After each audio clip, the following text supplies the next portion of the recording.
আল্লাহ পাক বলছেন, ও বান্দা, ইয়া আইয়ুহাল্লাযীনা আমানু ইন তাত্তাকুল্লাহা ইয়াজআল লাকুম ফুরকানা ওয়া ইউকাফির আনকুম সাইয়্যাতিকুম ওয়া ইয়াগফির লাকুম ওয়াল্লাহু যুল ফাদলিল আযীম।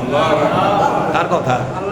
আল্লাহ পাক বলছেন, যারা আমাকে ভয় করবে, আল্লাহকে যারা ভয় করার কাজে পাশ করবে, পাশ করার মতো ভয় করা, আমি আল্লাহ পাক তার মধ্যে একটা শক্তি দান করব, যে শক্তি বলে আধ্যাত্মিক ক্ষমতা আমি তার কলিজা ভরে দিব। জোরে কোন সুবহানাল্লাহ। তার কলিজা আধ্যাত্মিক ক্ষমতা দিয়ে ভরে দিব। সেই ক্ষমতা বলে, সেই আলো বলে লোকটা সত্য মিথ্যা বুঝতে পারবে, চিনতে পারবে। সত্য মিথ্যা বুঝে সত্যের পথে চলা শুরু করবে। তখন আমার বান্দাকে ঘোষণা দেব, বান্দারে ওয়ায়ুকাফির আনকুম সাইয়্যাতিকুম, তোমার জিন্দেগির সব গুনাহ আজকে মাফ করে দিলাম। ও বান্দা, তোমার আমল নামার মধ্যে কোনো গুনাহ থাকবে না। ওয়ায়াগফির লাকুম, আর তোমাদের জন্য যত ক্ষমা আছে সব ক্ষমা দান করে দিলাম। তোমার জন্য আমার ক্ষমার দরজা খুলে দিলাম। শুধু তাই নয়, আল্লাহু যুল ফাদলিল আযীম, সবচাইতে সম্মান আর মর্যাদার মালিক কে? আল্লাহ। সমস্ত অনুগ্রহের মালিক আমার আল্লাহ। এখানে আল্লাহ পাক বুঝালেন, আমি আমার বান্দার জন্য আমার দয়া মায়া মমতা অনুগ্রহের দরিয়াটা তার জন্য ওপেন করে দিলাম। সুবহানাল্লাহ। কি আলোচনা বুঝতেছেন আপনারা? কি হলো, বুঝতেছেন? নিজেদের ইমানি শক্তি বাড়ান। আমরা যে আন্দোলন করি, জেহাদ করি, এর পিছনে দলিল আছে কোথায়? কোরআনে। এবং এর মর্যাদা কত, সম্মান কত, এর মূল্যমান কত, এটার দলিল পাওয়া যাবে কোথায়? কোরআনে। আর আন্দোলন যারা করবে না, তাদের অবস্থা কি দুরবস্থা হবে সেটাও আল্লাহ পাক কোরআনে বলেছেন।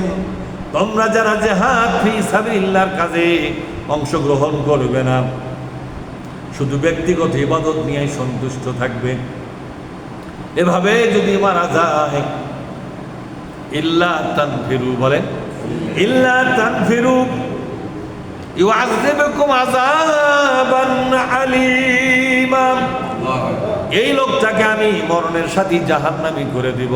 নাউজুবিল্লাহ। বলেন, ওর যত ইবাদত থাক, কোন ইবাদত কবুল হবে না। ইবাদত কবুল হওয়ার শর্ত হলো জিহাদ ফি সাবিলিল্লাহ তার আমলনামায় থাকা লাগবে। এটা ইবাদত কবুল হওয়ার শর্ত।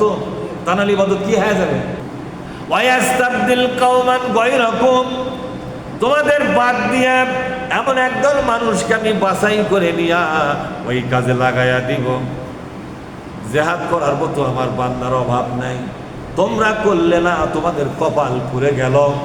তোমরা যখন ঈমান আনার পরে, ইবাদতকারী বান্দা হওয়ার পরে জিহাদ নামক ইবাদতটা যখন ছেড়ে দিলাম, আমি আমার জিম্মাদারি থেকে তোমাদেরকে বাতিল করে দিলাম। নাউজুবিল্লাহ। ওই ব্যক্তিগত ইবাদতকারী বান্দার আমার কোনো দরকার নাই, ওর কোনো জিম্মাদারি আমার হাতে।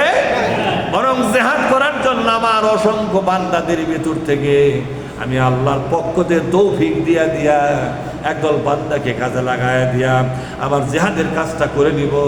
তোমার মতো বান্দাকে জিহাদের ময়দানে আর কবুল করব না। ফালা তাদুরুহু শাইআ, আল্লাহর চারপাশে কোনো ক্ষতি তোমাদের দ্বারা হবে না। কে বলেছেন? আল্লাহ। আল্লাহ পাক বলেছেন। সুবহানাল্লাহ। তাহলে আমরা যদি জিহাদ না করি, আল্লাহর ঠেকা নাই। ঠিক, যখন ঠেকা আছে, আল্লাহ বলছে জিহাদ করবে না, তোমার মতো বান্দার জিম্মাদারি ছেড়ে দিলাম। এগুলা লোকের জিম্মাদারি আমি নেবো না। খালি সমানে নামাজ পড়বে, রোজা করবে, দাড়ি থোবা, আতর মাখবে, আর সংসার করে খাবার মনে করছো তোমার কাম হয়ে গেছে। না, জিহাদ না করা পর্যন্ত তোমার মতো বান্দার কোনো দামই আমার কাছে নাই। তো কোরআনের এত বড় জাজ্জল্য আয়াত আপনি অস্বীকার করবেন কেমন?